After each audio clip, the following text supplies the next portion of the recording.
আপনারা যেন মনে করবেন না যে আপনারা পুরুষ, এইটা মনে রাখবেন।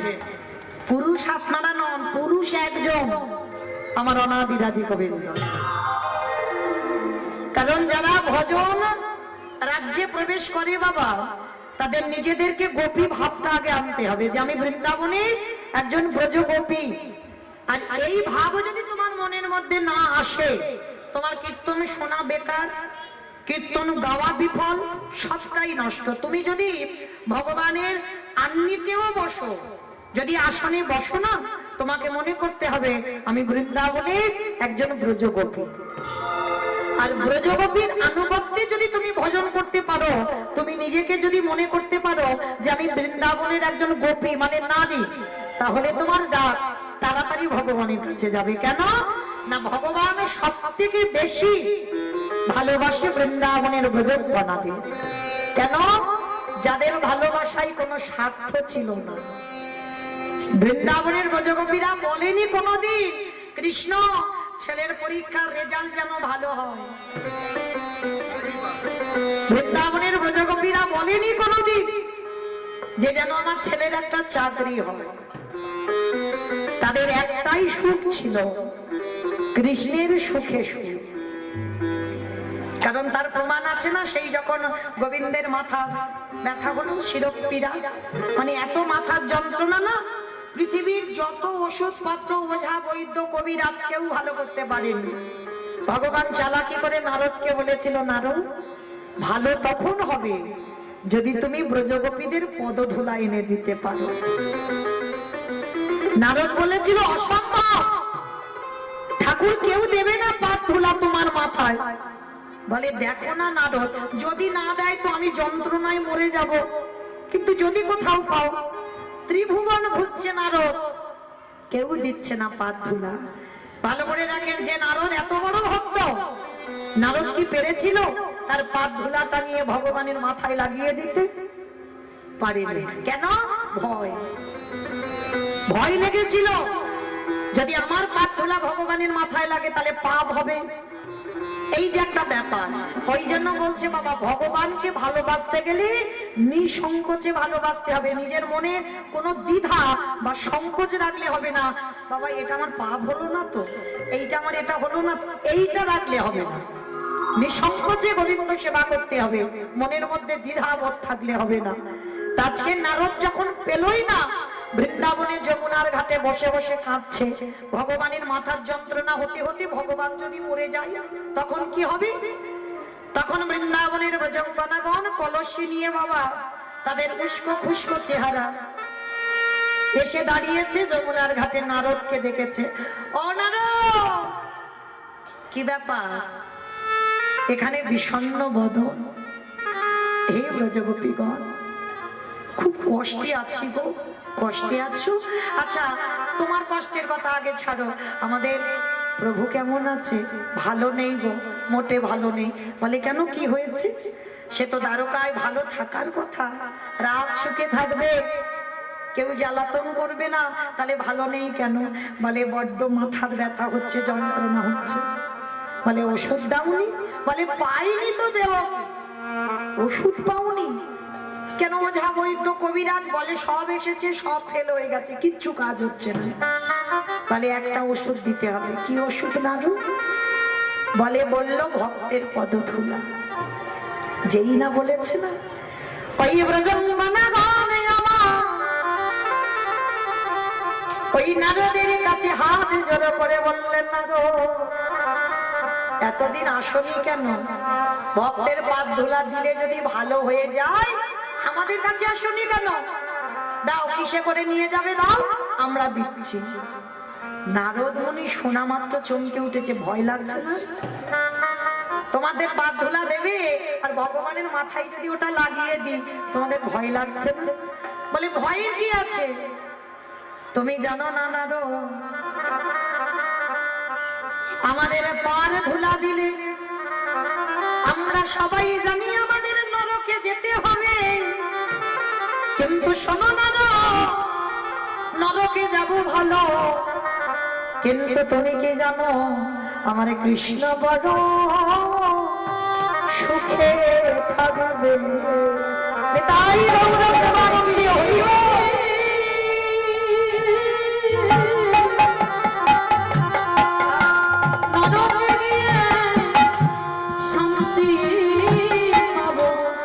আমাদের কৃষ্ণ বড় সুখে থাকে।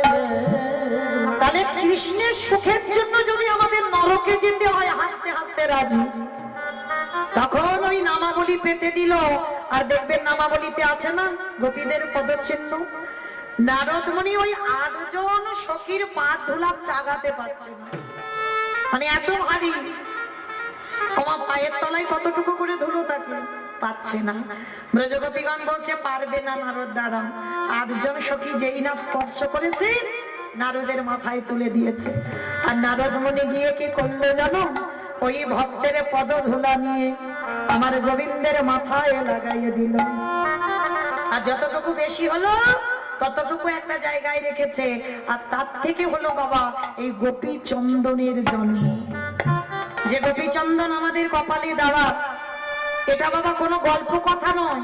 তোমার ডাক্তারের ওষুধ যদি ভালো না হয়, তোমার মাথার যন্ত্রণা, আমি হরিবাসরে বলে যাচ্ছি, ভক্তি ভরে আ কৃষ্ণ প্রাণ কৃষ্ণ বলে আমার ব্রজঙ্গনাদের একটু নাম স্মরণ করে যদি ওই ব্রজগোপীদের পা ধুলা থেকে যেহেতু গোপী চন্দনের জন্ম হলো, যদি একবার কপালে লাগাতে পারো না, তোমার ওষুধ লাগবে না। ওই গোপী চন্দন দিলে তোমার মাথার যন্ত্রণা ভালো হবে। তাই গৌর প্রেমানন্দে হরি বল। তাহলে আজকে সেই চৈতন্য মহাপ্রভু জানে চাইলে পাবো না, ওই জন্য গড়াগড়ি যাচ্ছে। আর কি করছে জানো? কেহ বলে পুরবেদী রাবণ হেরা, কেহ বলে পুরবেদী। আমার গুরু কই?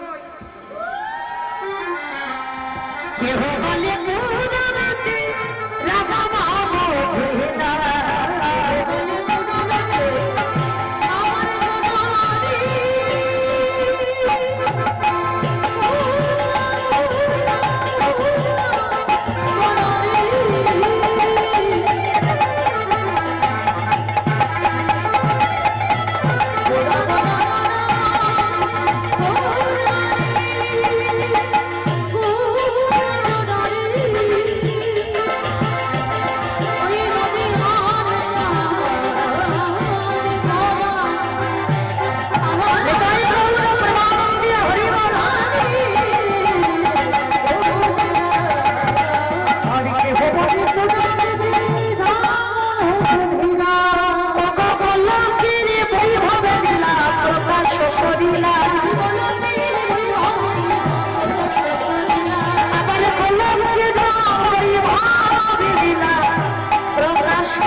সেই রাধার ভাবে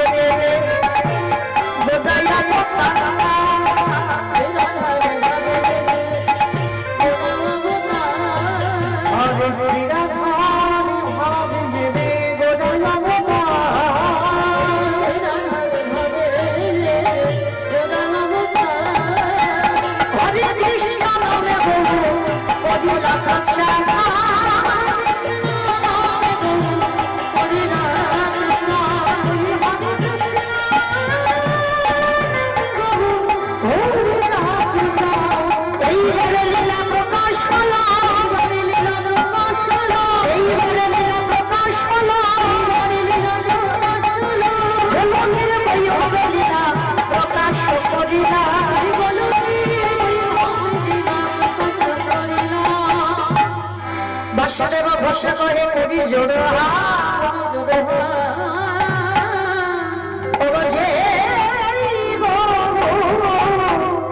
সেই কৃষ্ণ সেই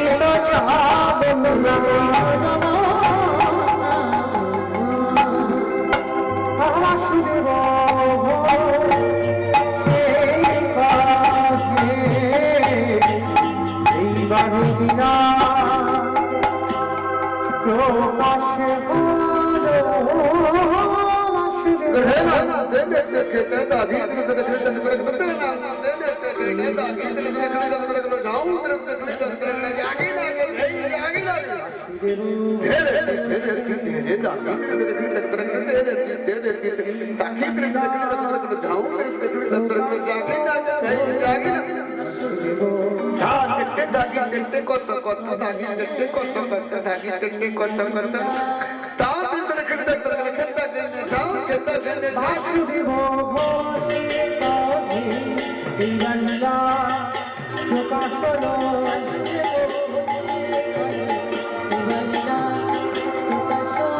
বাসুদেব ঘোষে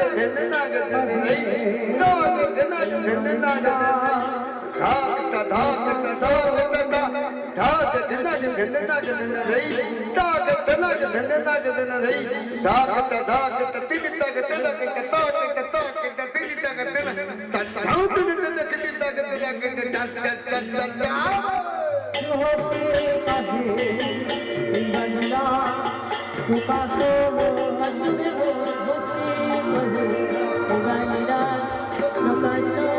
বাসুদেব ঘোষে কহে এই গঙ্গা প্রকাশ হলো বাসুদেব ঘোষে কহে গঙ্গা প্রকাশ হলো তাই গৌর প্রেমানন্দ হরি বল হরি বল হরি বল।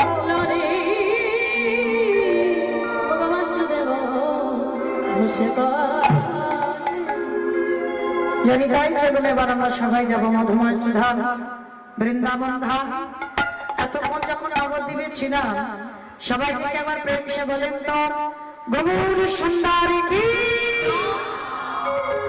নবদ্বীপে ধাম কি সচিবী নন্দন কি বিষ্ণু প্রিয়া কি নিতাই চাঁদ কি ভক্তবৃন্দ কি হরিবাসর ধাম কি সাধুর বৈষ্ণব কি আপন আপন গুরুচরণ কি কমিটি বৈষ্ণব কি হরিনাম যজ্ঞ কি মহাপ্রসাদ কি আজকের আনন্দ কি নিতাই গৌর প্রেমানন্দে। চলেন এবার আমরা সবাই যাবো মধুময় সুধাম বৃন্দাবন ধাম। আর বৃন্দাবনে যেতে গিয়ে আমরা একটা ভজন গাইতে গাইতে যাবো, কেমন? কি মায়ের একটা ভজন হবে তো? ওই দেখি একটু প্রেম সে উলুধ্বনি দেন।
যাবেন?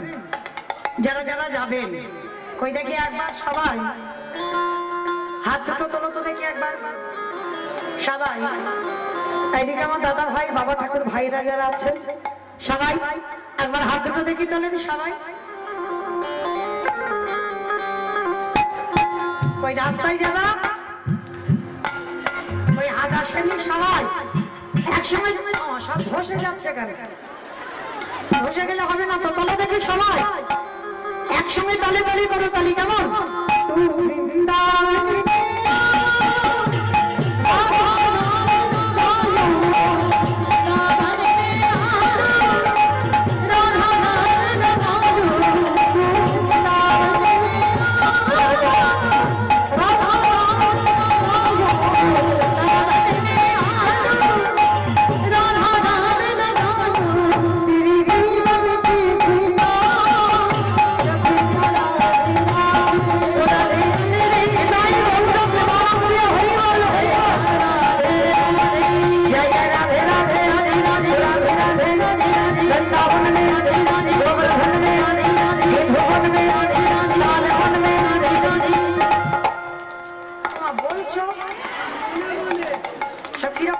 করছো, আওয়াজ হচ্ছে।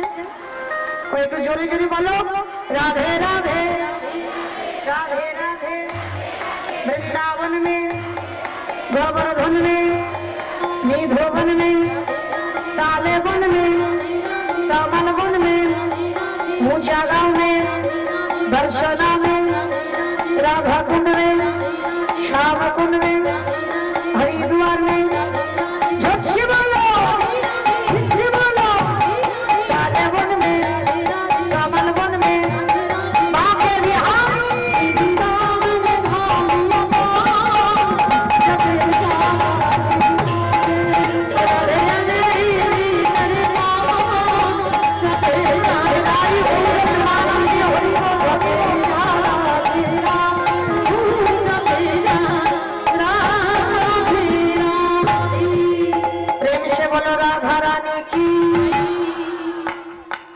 জয়টা ঠিক হলো না।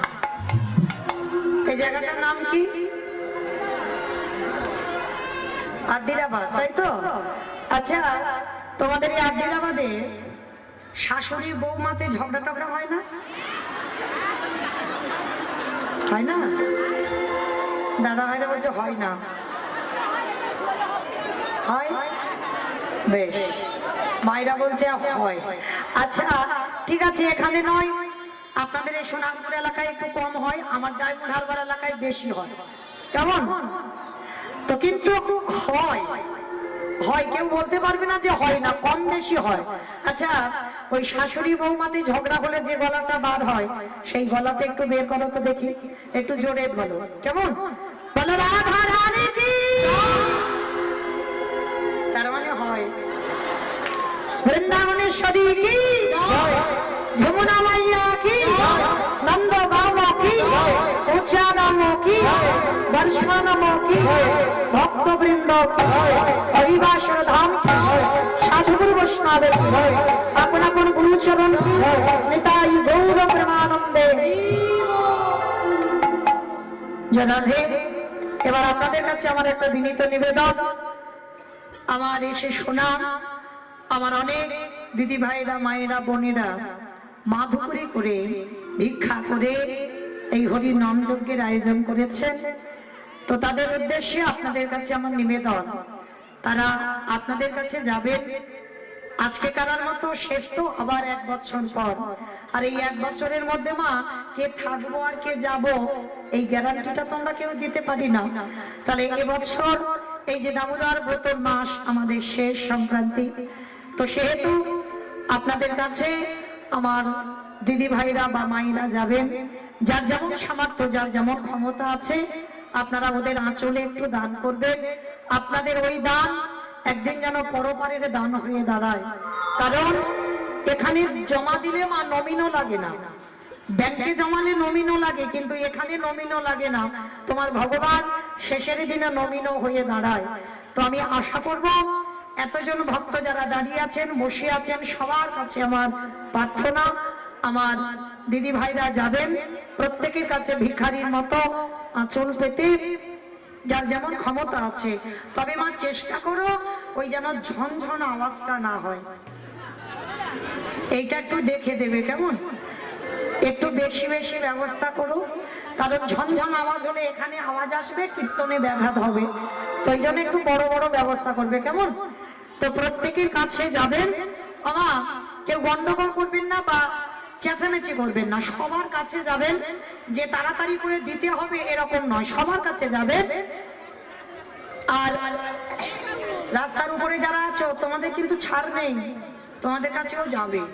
তো যাই হোক, তো আমার দিদি ভাইরা যাচ্ছেন, হরি বল। একজন একজন গেলে ভালো হতো, ওরকম করে না ধরে একজন একজন করে যান। ও তো এক জায়গায় হয়ে যাচ্ছে, একজন একজন করে যান। আর 2-4 জনকে বলেন, 2 জন হলে হবে না, অনেকক্ষণ গন্ডগোল হয়ে যাবে। আর 2 জনকে বলেন, যে যার একা একা ভিক্ষা করে, ওই 2 জন আঁচল পেতে নয়, একা একা যান। যাই হোক মাইরা, কথা নয়, দান দেবেন, কিন্তু ধ্যানটা যেন কীর্তনে থাকে। কেমন? নিস্তব্ধ ভাবে আস্বাদন করবেন, কারণ গন্ডগোল ভাবে কোনো কিছুতে কিছু দিতেও নেই, আর আস্বাদনও করা যায় না। তো যাই হোক, আজকে আমরা বৃন্দাবনে গিয়ে আস্বাদন করব। যেহেতু আমার আদেশ দেওয়া হলো, আজ আস্বাদন হবে কৃষ্ণ সখা সুদামা। আজকে সুদামার চরিত্র আমরা শ্রবণ করব আমার কমিটি দাদা ভাইদের আদেশ শিরোধার্য করে। তো চলেন, আজকের এই যে সুদামা, সুদামাকে আগে জানতে হবে। এই সুদামা কে? ভগবান যাকে প্রাণের থেকেও বেশি, জীবনের থেকেও বেশি ভালোবাসলো, মানে যে আস্তে আস্তে আস্তে কি হচ্ছে, এত গন্ডগোল হয়ে গেল কেন? ভিক্ষা করছেন, করেন, গন্ডগোল করে নয়। এই সুদামা যে আমার কৃষ্ণের প্রাণ, কৃষ্ণের জীবন, মানে সুদামার অঙ্গের আঘাত আমার কৃষ্ণের অঙ্গে লাগে। তাহলে কত বড় বন্ধু! কিন্তু এই বন্ধুটাকে কি, তার পরিচয়, যার জন্য ভগবানের এত ত্যাগ, আজকে আমরা জানবো। এই সুদামা ছিল মা ত্রেতা যুগে ভরত ভাই। এই ত্রেতা যুগে ভরত ভাই। একটা কথা মনে রাখবে বাবা, সবাই আমরা বেশিরভাগ ভক্তরা জানি আমার রামকে বেশি লক্ষণ ভালোবাসে। কেন না, রাম 14 বছর বনবাসী হলো, তার সঙ্গে সঙ্গে লক্ষণও 14 বছর বনবাসে গেল। তাহলে এরকম ভাই জগতে বড় দুর্লভ। তাহলে রামকে সব থেকে লক্ষণ বেশি ভালোবাসে, কিন্তু মা লক্ষণ বেশি ভালোবাসে না, লক্ষণের থেকে হাজারো গুণে বেশি আমার ভরত ভাই ভালোবাসে। এই ভরত ভাইয়ের প্রেমটা কেমন জানো? ভরতের ভালোবাসাটা কেমন?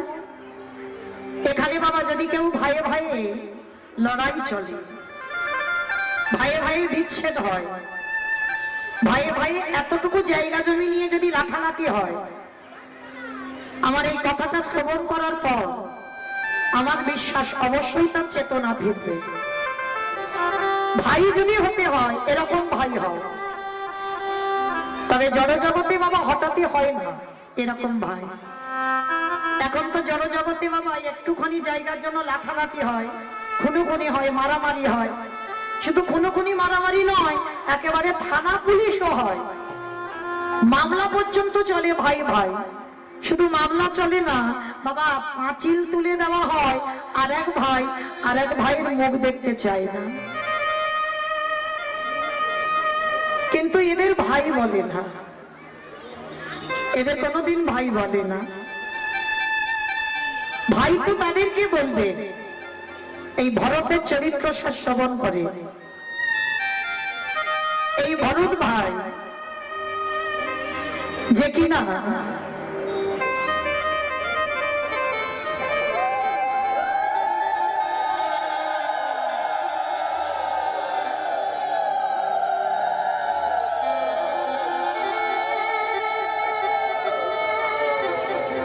এই যে ভরত ভাই যে কিনা রামকে এতটাই ভালোবাসত, কিন্তু মা রাম যখন বনবাসী হয় তখন বলেন তো ভরত কোথায় ছিল? ভরত কোথায় ছিল? মামার বাড়ি। বেশ, মামার বাড়ি ছিল। আর মামার বাড়ি থেকে ফিরে এসে যখন জিজ্ঞেস করলো মন্থরা, মানে কইকেয়ী মার দাসী, মন্থরা আমার জ্যেষ্ঠ দাদা কোথায়? মন্থরা এক বাক্যে বলেছিল, সে পিতৃসত্য পালনার্থে কইকেয়ী মার কথা রাখতে বনবাস। যখনই বলল কইকেয়ী মার কথা রাখতে বনবাস, ভরতের মাথায় যেন বিনা মেঘে বজ্রাঘাত পড়ল। পাগলের মতো ভরত ছুটে গেল বনবাস। রামচন্দ্র যেখানে দাঁড়িয়ে আছে বাবা, রামচন্দ্রকে দেখে ষষ্ঠাঙ্গে দণ্ডবাদ প্রণাম। রামচন্দ্র দেখে বলেছিল, ভাই তুই কি বাড়িতে খবর পাসনি? 14 বছর না হলে তো আমি অযোধ্যায় ফিরবো না, তাই তুই চলে যা। কেন এসেছিস? আর তুই বললে তো আমি যেতে পারবো না অযোধ্যায়। কথাটা শোনার পরে ভরত বলছে, দাদা, যে মার কথা রাখতে বনবাসী হয়, যে বাবার কথা রাখতে বনবাসী হয়, সে কি কোনোদিন একটা ভাইয়ের কথা শুনে অযোধ্যায়?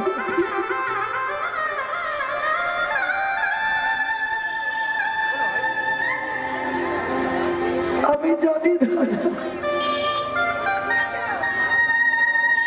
পিতৃসত্য পালনে যে বনবাস হয়, সে কোনোদিন একটা ভাইয়ের কথা শুনে অযোধ্যায় ফিরে না। তা ফিরবো না তুই জানিস, তা আমার কাছে এলি কেন? দাদা, তোমাকে দুটো প্রশ্ন করতে। আমার মা যে বাবার কাছে দুটো বর চেয়েছিল, ওই দুটো বরের মধ্যে কোন বরটা আগে চেয়েছিল? কি মায়েরা, আপনারাই বলেন, কোন বর আগে চেয়েছিল? রাম বনে যা না ভরত রাজা হোক?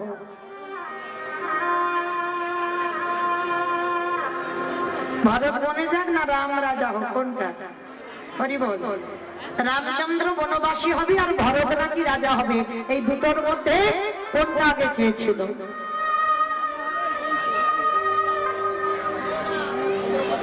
না, আগে বলেছিল আমার ভরত যেন রাজা হয়, তারপরে বলেছিল রাম যেন বনে যায়। যার জন্য তো ওই জায়গাটাই ধরল, বলেছিল উত্তর দাও। আমার মা যে বলল যে ভরত রাজা হোক, তারপরে রাম বনে যা, তাহলে আমি মামার বাড়ি থেকে ফিরলাম না, আমি রাজা হলাম না, তুমি পালিয়ে এলে কেন? দাদা, তুমি জগৎকে বোঝাতে পারো ভুল, কিন্তু তোমার ভরত ভাইকে নয়। তোমার ভরত ভাইকে তুমি ভুল বোঝাতে পারো না, কারণ আমি জানি আমি মামার বাড়ি থেকে ফিরে আমি যদি রাজা হই, আমি আদেশ দিতাম কেউ বনবাসে যাবে না।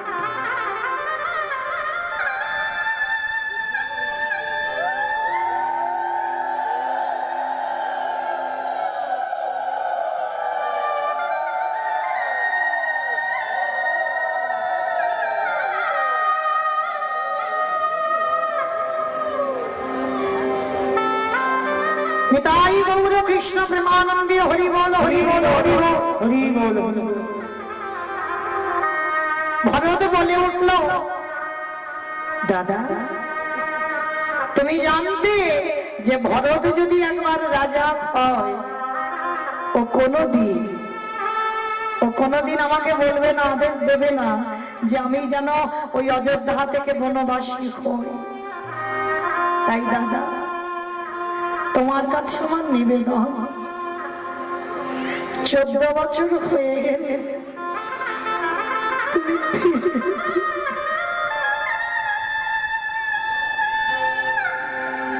14 বছর হয়ে গেলে তুমি ফিরে যেও। আর 14 বছর পরে যদি একবেলা বয়ে যায়, গিয়ে দেখবে তোমার ভরতের মরা দেহটা পড়ে আছে।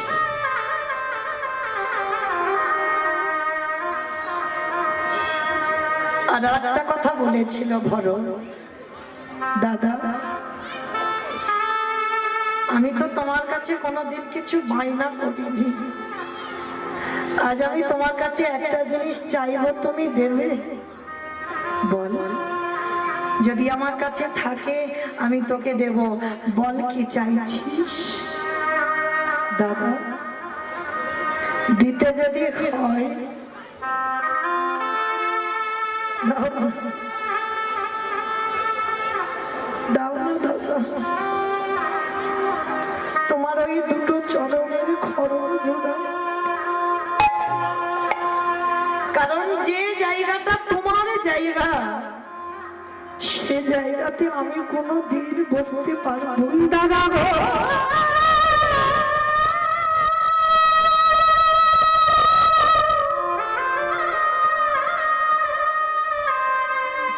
তোমার প্রাণে খরণে জোগাড়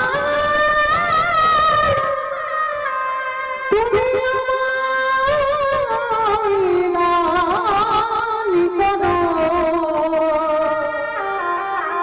আর কোনোদিন কিছু চাই না। আমি আর তো কিছু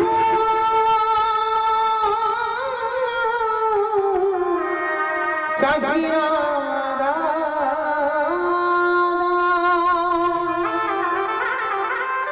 সিংহাসনে তোমার খড়গ রেখে আর আমি ধুলার পরে বসে তোমার ওই খড়গ যুগল আমি সেবা করব। সেদিন আমার রামচন্দ্র কেঁদে বলল, ভাই রে, আজ আমি তোরে দাদা, তুই আমার ভাই হলি বটে। কিন্তু রামচন্দ্র বলছে, আমি তো আমার মার জন্য বনবাস নয়, বাবার জন্য বনবাস নয়, বনবাস আমি আমার কাজের জন্য হয়েছি। কিন্তু তুই প্রতিবাদ করতে পারলি না, কথা দিলাম আমি 14টা বছর আমার খরচ যে তুই সেবা করবি, এর পরের জন্মে তুই হবি আমার সুদামা বন্ধু। ওরে ভাই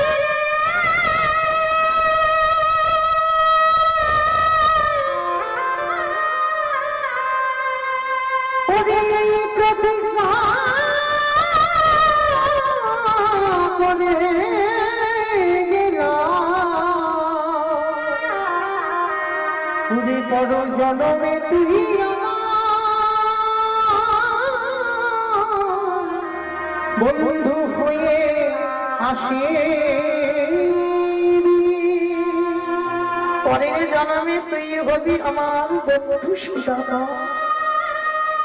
সেদিন আমি ব্রজেন্দ্র নন্দন কৃষ্ণ হব, সেদিন আর ভাই ভাই নয়, যেদিন তুই সুদামা হবি, যেদিন আমি কৃষ্ণ হব, যেদিন দ্বারকায় তুই যাবি আমার কাছে, আমি কথা দিলাম এই যে 14 বছর আমি রামচন্দ্র আমার খড়গ তুই সেবা করলি, আমি তোর কাছে ঋণী হয়ে গেলাম। যেদিন সুদামা হয়ে দ্বারকায় যাবি, কথা দিলাম আমি নিজের হাতে তোর চরণ যুগল ধোবাবো। শুধু ধোবাবো না, তোর চরণ যুগলের চরণ ধোবাবো করা যায়। আমি তোর বন্ধু কৃষ্ণ হয়ে পান করিব। ওরে ভাই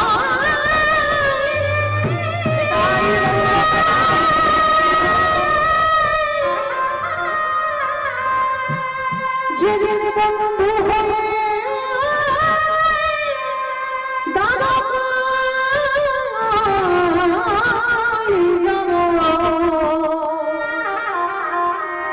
সেদিন সকলের নিয়মে পরিশোধ করে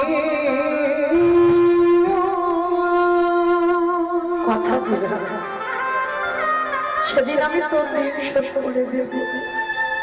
সেই ভরত ভাই আজকে দাপরেতে কৃষ্ণ অবতারে সুদামা বন্ধু হয়েছে।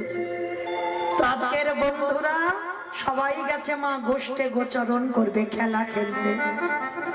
কি খেলা হবে না? বিনোদ খেলা। আমার বিনোদ খেলার কথা অর্থ হচ্ছে নূতন। ভগবান আজকের একটা নতুন খেলা খেলবে। কি খেলা না? কাঁধে চড়া আর কাঁধে করা। কে কাঁধে চড়বে আর কে কাঁধে করবে? বন্ধুরা সবাই বলছে, কানাই তুই রোজ চোর হস, তুই চোর হবে। আমার গোবিন্দ বলছে, না, রোজ রোজ আমি চোর হই, কিন্তু আজকে চোর হব না। আজকে তোদের মধ্যে একজন কেউ চোর হ না বন্ধু। ভগবান চোর হবে না। সবাই বলছে কেউ চোর হবে না, তাহলে কি হবে? বলে শোনা, একটা কথা আছে। কি কথা না? শোন, যতজন বন্ধু আছে ততগুলো পাতা আনবো, আর তার ভিতরে একটা পাতা ছিদ্র করে দেব, আর ওই ছেঁড়া পাতাটা যার ভাগ্যে পড়বে সেই হবে আজকের খেলায় চোর। বলে এটা ঠিক কথা বলেছি, সেটা মন্দ বলিসনি। তবে শোন, সবার চোখ বেঁধে দেব, আর সবার পাতা একসঙ্গে যখন নেওয়া হবে তারপরে চোখ খোলা হবে। বলে তাই হবে। সমস্ত বন্ধুদের চোখ বেঁধে দিল। এইবার একে একে বন্ধুরা পাতা নিল। সমস্ত বন্ধুরা যখন পাতা নিল না, এইবার সবাই কৃষ্ণকে বল জায়গা নাই, এবার তোর চোখটা বেঁধে দি। কৃষ্ণের চোখ শক্ত করে বেঁধে দিল, আর শক্ত করে বেঁধে দিয়ে এইবার কৃষ্ণ পাতাটা তুলছে। সবার তো নেওয়া হয়ে গেছে, কৃষ্ণ শেষে পাতাটা। সবার পাতা যখন নেওয়া হয়ে গেল, নে এবার সবাই চোখ খোল। এবার সবাই চোখ খুললো, আর চোখ খুলে বাবা দেখে না, সবাই একটা একটা করে পাতা দেখছে। সবার ভাগ্যে ভালো পাতা। আর যে বলেছিল আজকের খেলায় চোর হবে না, তার ভাগ্যেই ছেঁড়া পাতা পড়েছে। আর যেই না দেখেছে কানাইয়ের ভাগ্যে ছেঁড়া পাতা, সবাই বলে উঠলেন কানাই চোর, কানাই চোর, কানাই চোর, কানাই চুপ কর, চুপ কর। কানাই চোর, কানাই চোর, কানাই চোর বলে লাফাচ্ছে। আরে আমি যে চুরি করি, আমি কি চুরি করি একা খাই? আমি তো তোদেরকে দিয়ে খাই, তাহলে কিসের জন্য বলছিস আমাকে চোর? বৃন্দাবনে সবাই আমায় বলে আমি ননি ছুড়া, সবাই বলে আমায় ক্ষীর ছুড়া, সবাই বলে আমায় মাখব চোরা। আমি কোনোদিন প্রতিবাদ করি না। বৃন্দাবনে তোদেরকে কেউ চোর বলে না, সবাই আমায় চোর বলে। কিন্তু আমি চুরি করি শুধুমাত্র তোদের খাবার জন্য। কারণ আমার মা তো নবলক্ষ ধেনু দহন করে ক্ষীর ননি রাখে, আমার তো কিছু অসুবিধা নেই খাবার, শুধু তোদের জন্য চুরি করি। আর আজকের একটু খেলায় চোর হয়েছি বলে চোর চোর বলে চেঁচাচ্ছে। ঠিক আছে, আমার কাঁধে চড়বি তো? আয়, কি আমার কাঁধে উঠবি? আগে আয়। এই জায়গাটা ভালো করে বুঝবেন বাবা। আমার ভগবান তো বলেছিল আজকের খেলায় চোর হবে না। তাহলে ভগবানের ইচ্ছাতে যদি জগৎ চলে, তিনি যদি ইচ্ছাময় হয়, তিনি যদি কৃপাময় হয়, বিশ্ব ব্রহ্মাণ্ড যদি যার ইঙ্গিতে চলে, সেই ভগবান কি পারলে পারতো না যে আজকের খেলায় আমি চোর হব না? ওই ছেঁড়া পাতাটা কারোর ভাগে দিয়ে দিতে পারতো না বাবা? খুব পারতো। তাহলে দিল না কেন? ভগবান আজকে এক কাজে দুটো কাজ করে নেবে। কিরকম? খেলা খেলা হবে, আর ওর ভিতরে আর একটা কাজ হবে। কি কাজ জানো? ভক্তরে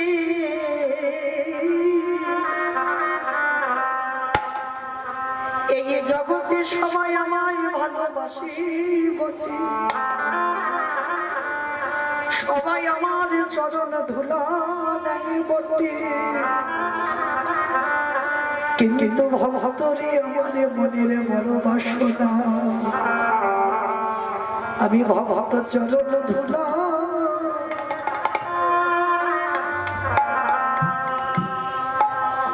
চরণ ধুলায় অঙ্গে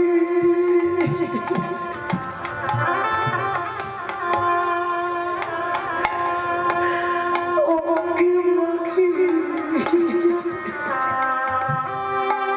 আমি এই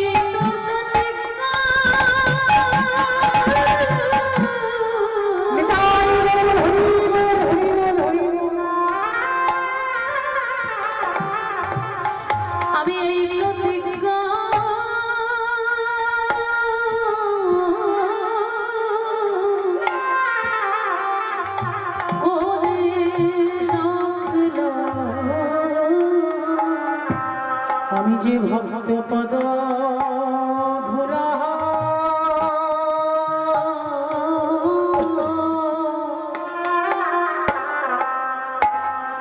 ধুলাই অঙ্গে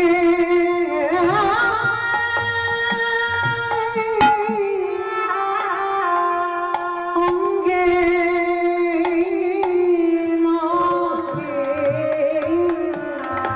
আমি যে ভক্ত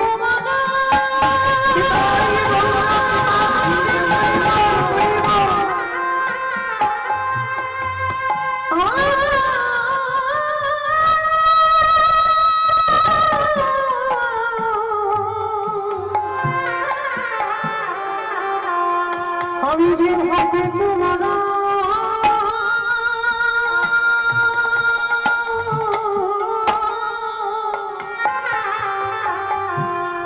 বড়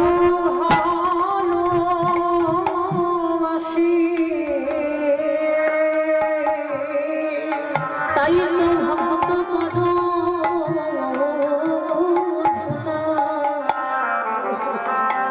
ভুলা অঙ্গে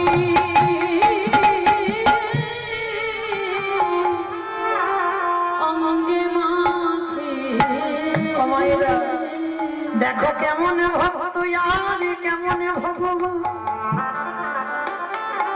ওই ভক্ত পদ ধুলাই অঙ্গে মাগে বারে লাগি ওই ভক্ত পদ ধুলা অঙ্গে মাখে লাগে ওই আমারে আমারে ভগবান দেখো কেমন আজ খেলায় চোর সেজেছে কেন আজকের খেলার মন ছিল কাঁধে চড়াই আর কাঁধে করা আমার ভগবান কৃষ্ণ যখন চোর হলো সমস্ত বন্ধুদের কৃষ্ণ কাঁধে চড়াবে আর এইবারে কৃষ্ণ যখন বন্ধুদের কাঁধে নেবে আমার কাঁধে যদি ভক্ত বসে বন্ধু যদি কাঁধে বসে তাহলে মা তার দুটো পা কোথায় পড়বে বলি আরে তো চলো ছাড়িব না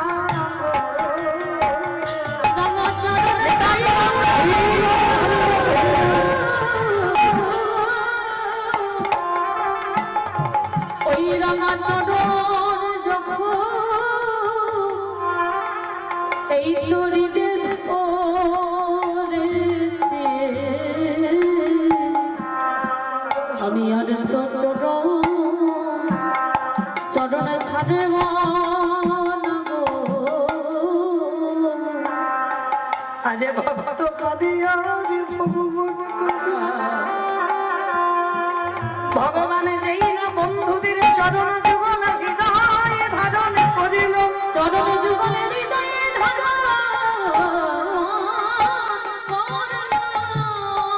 আমার ভগবানের চোখের জল একটা একটা করে বন্ধুদের পাই পড়ছে বন্ধুরা বাৎসল্য প্রেম হরিব বন্ধুরা সখ্য প্রেমে বলল বন্ধুরে এই কানাই তোর কষ্ট হচ্ছে না আর কষ্ট হচ্ছে বলে বলতে পারছিস না তুই আমাদের চরণ দুটো ধরে কাঁদছিস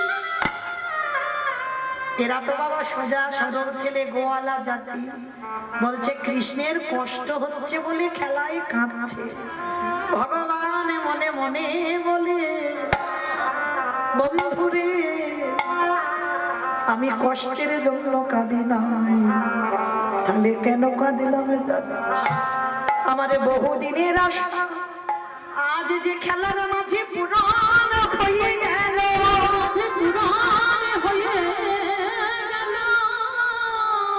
আমি অনেক দিনে ধরে মনে মনে ভাবলাম একদিন আমি ভক্ত চরণ হৃদয়ে ধরে কাঁদেব তাই সেই আশায় আজ আমার পূরণ হলো তাই তো বন্ধুরে তোদের চরণ ধরে আমি কেঁদে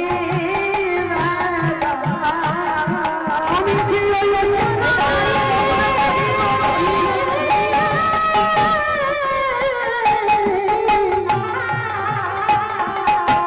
আমি যে ওই চরণে বড়ই অভিলাষী। তাই তো চরণ ধরে আমি কেঁদে আস্তে। সবাই কাঁধে চড়ছে কিন্তু বাবা একজন বন্ধু কাঁধে চড়বে না, কে না সুদামা। ভগবান জোর করে বলছে এই, কেন কাঁধে চড়বি না? বলে কানাই রে, তুই তো হলি আমার জ্যেষ্ঠ দাদা রামচন্দ্র। দূর, ওটা তো সেই ত্রেতা যুগে ছিল, এটা দাপর। আমি তোর দাদা নয়, তুই আমার ভাইও নয়, আমরা দুইজনে হব বন্ধু বন্ধু। আসল বন্ধু বন্ধু সম্পর্ক এমন একটা সম্পর্ক বাবা, এখানে ছোট বড় বিচার হয় না। মানে তুমি যদি আমার থেকে বয়সে অনেক বড় হও, সম্পর্ক যদি তোমার সঙ্গে আমার বন্ধুত্ব থাকে, তাহলে আমি ছোট হয়ে তোমাকে মারতে পারি, আমি বকতে পারি। কেন? সম্পর্কের দিকে খেয়াল রাখতে হবে, আমাদের সম্পর্ক বন্ধু। তা শোন, ও আমরা যত ছোট বড় হই না কেন, আমরা তো বন্ধু। আয় তুই আমার কাঁধে আয় তো দেখি। এইবারে যেই না কাঁধে এসেছে, আর যেই না কাঁধে উঠলো, ভগবান মনে মনে ভাবলো ভরদের 14 বছর আমার খরম নিজের হাতে সেবা করলি, তাই তো তোর চরণ যখন আমার বুকে পেলাম, আরে তো চরণ ছাড়ব না হে। আমি আর তো তাই বলো, চরণের ভিতরে ঢুকলাম।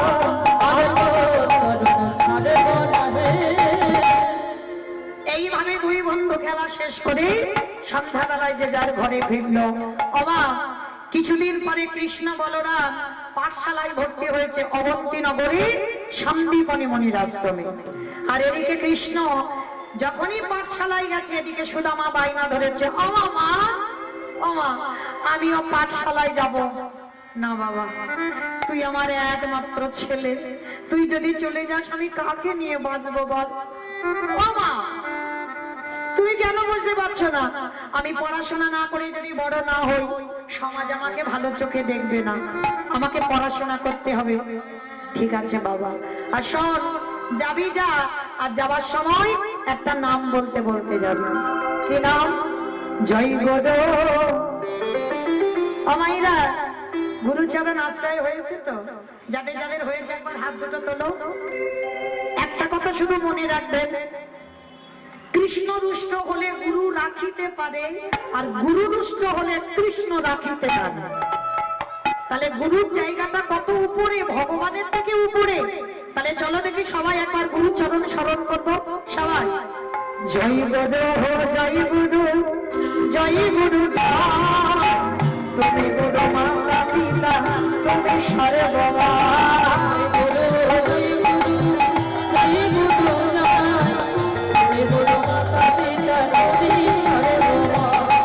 যেই নাম শ্রীকৃষ্ণ আগে নিষ্ঠা করি, নাম সচিতে আছে আপনি হোক। জয় গুরু, জয় গুরু, জয় গুরু, তুমি গুরু মাতা পিতা, তুমি সর্বমা। জয় গুরু, জয় গুরু, জয় গুরু, তুমি গুরু মাতা পিতা, তুমি সর্বমা। সত্যতে নারায়ণ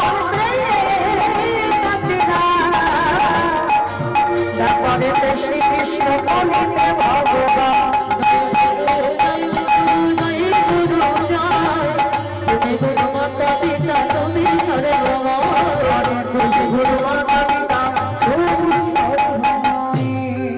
গুরুদেবের নাম করতে করতে একেবারে সন্দীপনী মনির চরণে আছাড় খেয়ে পড়লেন। আর যেই না আছাড় খেয়ে বললেন, সন্দীপনী মনি বললেন, আরে পা ছাড়, পা ছাড়, পা ছাড়। কে তুই? কাকে শোধায়? নাম কি? বাড়ি কোথায়? বাবা মাকে? অনেক প্রশ্ন। সুদামা করজোর করে বললেন, গুরুদেব আমি সুদামা। আমার দূরে ভগবান দাঁড়িয়ে দাঁড়িয়ে মুচকে মুচকে হাসছে, দেখলে? আমি এলাম বলে ও আমায় ছেড়ে থাকতে পারলো না। কৃষ্ণ এসে ডাকছে, গুরুদেব ও আমার বন্ধু সুদামা, ও খুব ভালো ছেলে গুরুদেব, ও ব্রাহ্মণ ঘরের ছেলে, ওকে তুমি তোমার চরণে আশ্রয় দাও। তবে শোনো কৃষ্ণ, তোমার কথার মতো ওকে আমি আশ্রয় দিলাম, কিন্তু যদি কোনোদিনও অন্যায় করে, ভুল কাজ করে, সেদিন আমি কিন্তু ওকে গলা ধাক্কা দিয়ে আমার এখান থেকে বের করে দেব। গুরুদেব, ও কোনোদিন অন্যায় করতেই পারে না, তুমি জানো না ওর স্বভাব কেমন। আর এই গুরুমা ছিল মা মহামায়া, আর গুরুমার একটা 5 বছরের ছেলে ছিল যার নাম মধুমঙ্গল। 5 বছর আগে ছেলেটা জলে ডুবে মরে গেছে, আর সেই দিন থেকে গুরুমা ওই মধুমঙ্গলকে খুঁজে বেড়ায়। আর সুদামা আর মধুমঙ্গল মানে একেবারে একই রকম দেখতে। আর যেই না সুদামাকে দেখেছে, মহামায়া দেবী বলে বললেন, এই তো এই তো এই তো আমার ছেলে, এই তো আমার মধুমঙ্গল। মা, আমি তোমার মধুমঙ্গল নই, আমি তো সুদামা। না, তুই সুদামা নস, তুই আমার মধুমঙ্গল। আজকে থেকে তুই আমার কাছে থাকবি, আমার ছেলে হয়ে। হরি বল। ভগবান এদিকে দাঁড়িয়ে দাঁড়িয়ে হাসছে আর বলছে, গুরুমা, যখন তোমার কেউ ছিল না তখন ছিলাম আমি, আর এখন তোমার সব হলো। পরেরটা সবাই জানেন। ভগবানের অভিমান হলো, গুরুমা, সুদামাকে পেয়ে তুমি কৃষ্ণ ঠেলে দিচ্ছ। আর এই পৃথিবীতে যারা যারা কৃষ্ণকে ঠেলে দেয়, তাদের তো তৈরি হয়ে থাকতে হবে শাস্তির জন্য। গুরুমা, সুদামাকে ভালোবাসো, তাতে আমার আপত্তি নেই, কিন্তু তুমি যে আমাকে এত দূরে ঠেলে দেবে, এটাই আমার আপত্তি। অভিমান করে বসুর আমার ভগবান। আর ভগবান যদি কারোর উপরে অভিমান করে, মা, সেটা যে কি পরিণতি হয়ে দাঁড়ায় কল্পনাও করতে পারবে না। কিছুদিন পর আমার গুরুমা বলছে, কৃষ্ণ, রান্নাঘরে একটুও কাঠ নেই বাবা, জানো বাবা, দুটো কাঠ এনে দে না বাবা। বেশ, আমি যাচ্ছি গুরুমা। আর এদিকে সুদামা বায়না ধরেছ, মা, আমিও যাব। কোথায় যাবি তুই? ওই তো কৃষ্ণ কাঠ কুড়াতে যাচ্ছে, আমিও যাব। না না বাবা, না, আকাশ মেঘাচ্ছন্ন, টিপ টিপ করে বৃষ্টি পড়ছে, কখন বলতে কখন ঝড় বৃষ্টি নামবে, আমি তোকে কোথাও পাঠাবো না। ও মা, কৃষ্ণ তো আছে কাছে, কিচ্ছু হবে না, আমি যাব। গুরুমা বলছে, দাঁড়া দাঁড়া দাঁড়া, আমার কিছু ছোলা না ভিজিয়ে দিয়েছিল, আর ছোলাটা সুদামার আঁচলে বেঁধে দিয়েছে। বেঁধে দিয়ে সুদামার কানে কানে গুরুমা চুপি চুপি বলছে, শোন, যদি জঙ্গলে কাঠ কুড়াতে কুড়াতে খিদে পায়, এই ছোলাটা বেঁধে দিলাম, খেয়ে নিবি, কেমন? কৃষ্ণকে দিবি না। যেই না বলেছে কৃষ্ণকে দিবি না, ওদিকে ভগবানের কানে আওয়াজ গেছে। মনে মনে বলল, গুরুমা গো,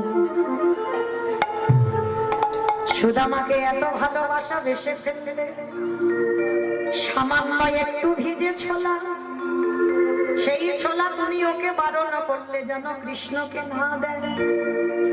কিন্তু তুমি তো জানো না গুরুমা, ও তো আমায় না দিয়ে খাবে না। তুমি জানো না, ও যা খায় আমাকে দিয়ে খায়, তুমি বারণ করলে কি হবে? এবার ছোলাটা বুকে নিয়ে এবার কৃষ্ণ সুদামা দুইজনে যাচ্ছে কোথায়?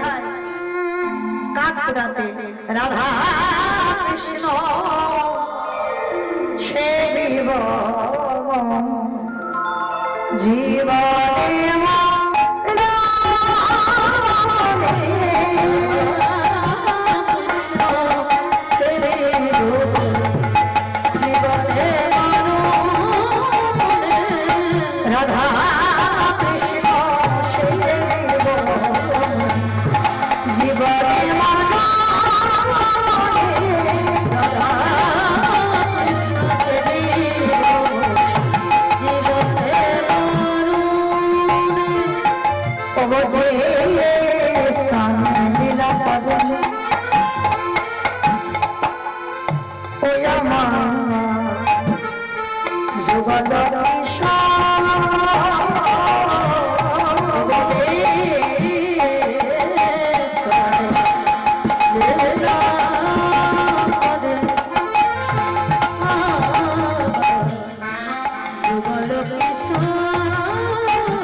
আমি ওই সজনে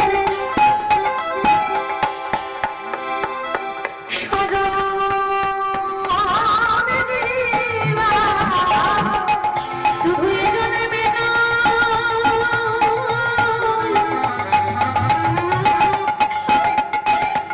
প্রতিজনে বেজনে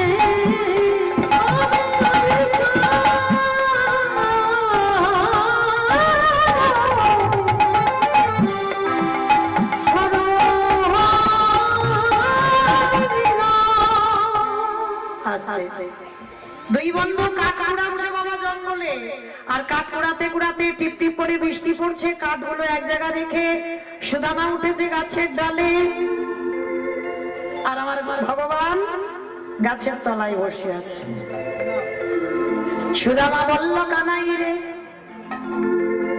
আই আই, আমরা দুই বন্ধু গাছের ডালে বসে। ভগবান মৃদু হেসে বললেন, ও সুদামা, আমি তো গাছে চড়তে জানি না। আহা, কি গো, কে গাছে চড়তে জানে না? দেখো 8 বছরের ছেলে এক লাফ দিয়ে কদম্ব বৃক্ষের ডালে উঠে কালীয় হদে পড়ে কালীয় নাককে দমন করলো। ব্রজঙ্গনার কনের 8 বছরের ছেলে সেই যে কদম্ব বৃক্ষের ডালে বসনগুলো চুরি করে সব ঝুলিয়ে রাখলো। যে ছেলেটা ব্রজগোপীদের ঘরে ওই পিড়ের উপরে পিড়ি দিয়ে ক্ষীর সর ননি পেড়ে খায়, সে নাকি আজকের গাছে চড়তে পারে না। কিন্তু এটা তো কারণ নয়, কারণ একটা আলাদা। দেখি ও কি করে। এইবার সুদামা গাছের ডালে বসেছে, টিপ টিপ করে বৃষ্টি পড়ছে। আর যখনই বৃষ্টি পড়ছে না, আর সুদামা ঠাকুরের খিদে পেয়েছে, আর এত খিদে পেয়েছে মনে মনে ভাবছে, তাই তো আমি খিদে কষ্ট পাবো কেন? মা যে আঁচলে কি বেঁধে দিল, দেখি তো পুটলিতে কি দিয়েছে। পুটলিটা খুলে দিয়ে দেখে না গুরুমা বেঁধে দিয়েছে কিছু ছোলা। বাবা বাবা, আমার খিদে পেটটা জ্বলছে, ছোলাগুলো খেলে পেটটা ভরবে। এইবার সুদামা একটা একটা করে ছোলা মুখে দেয়। ছোলার খোসাগুলো গাছের তলায় পড়ে যায়। আমার ভগবান গাছের তলায় বসে বসে ভাবলো, সুদামা রে, গুরুমা যেটা বললো তুই সেটা করলি। কিরে, একবারও মনে পড়ছে না আমার কথা? আর সুদামার খিদে পেয়েছে, খেতে খেতে ছোলাগুলো সব খেয়ে ফেলেছে। আর যেই না শেষ, এইবার কি হবে? সর্বনাশ, সব তো খেয়ে ফেললাম। গুরুমা বলেছিল কৃষ্ণকে দিবি না, আর সেটাইও হয়ে গেল। ছাড়কে ও তো দেখতে পাইনি। সুদামার মতো ভক্তির এত বড় ভুল, আর আপনাদের আমাদের ভুল হবে না? সুদামা মনে মনে ভাবছে, ও তো দেখতে পাইনি। যেই না কথাটা কানে গেল, ভক্তাধীন ভগবান আমার, ভক্ত বাৎসল্য ভগবান আমার, মনে মনে ভাবলো, সুদামা রে, আমার চোখে ধুলো দিবি? এই বিশ্ব ব্রহ্মাণ্ডে যা যা কিছু ঘটে সবই আমার চিত্রপটে। সুদামা রে, আমি কিছু বলবো না, কিন্তু সুদে আসলে মিটিয়ে দেব। তবে যদি সত্যি কথা বলিস তো ভালো, আমি কিছু বলবো না। কিন্তু আমার সঙ্গে যদি মিথ্যা ছলনা করিস, সুদে আসলে ডবল করে ফেরত দেব। এইবারে দুই বন্ধু গাছের ডাল ভেঙে শুকনো কাঠের বোঝা দুই বন্ধু মাথায় তুলে, দুই বন্ধু হেঁটে হেঁটে আশ্রমে ফেরে। আর কৃষ্ণ বলে, ও সুদামা, এই বন্ধু, গুরুমা যে ওই যে ছোলা দিয়েছিল দেনারে বড্ড খিদে পেয়েছে, সকাল থেকে আজকে ঠিক ঠিক খাওয়া হয়নি, দেনা দুটো ছোলা।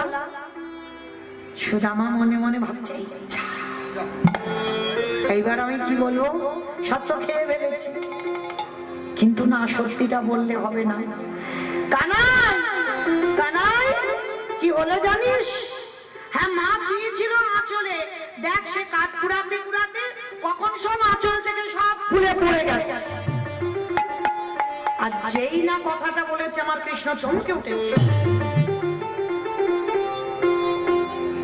ভগবানের বদন খানা মলিনে হয়ে গেল, হৃদয়ে কেঁদে উঠে বলল সুদামা, এই জগতে সংসারে সবাই আমার কাছে মিথ্যা বলে, কিন্তু তুই আমার বন্ধু হয়ে তুই আমার কাছে মিথ্যা বললি। তবে শোন, এই মিথ্যা বলার শাস্তি তোকে খুব তাড়াতাড়ি দেব, এখন কিছু আমি বলবো না। এইবার কৃষ্ণ কিছু বুঝতে দিল না বাবা, দুই বন্ধু আশ্রমে ফিরে এলো, কাঠ রেখে দিল আশ্রমে, রান্নাঘরে রান্না অন্ন ব্যঞ্জন হলো, সবাই প্রসাদ পেল। কিছুদিন পর রাতের অন্ধকারে সুদামা বসে বসে কাঁদছে, আমি বহুদিন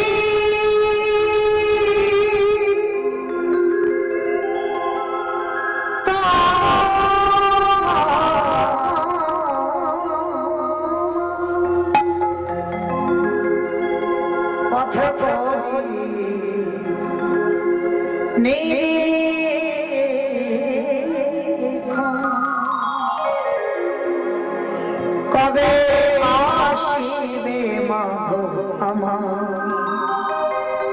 আমি করি সেবা, আমি বহুদিন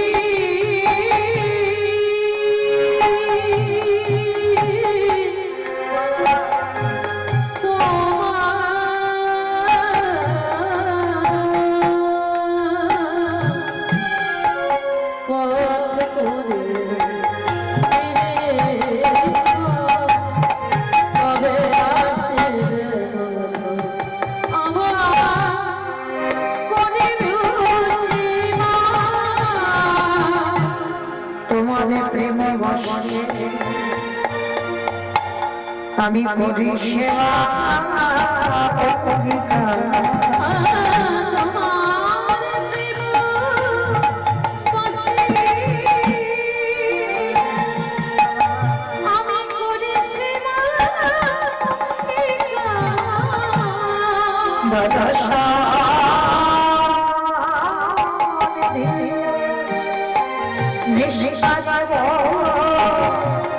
এই জগৎ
ভগবান ছুটে এলো সুদামার কাছে।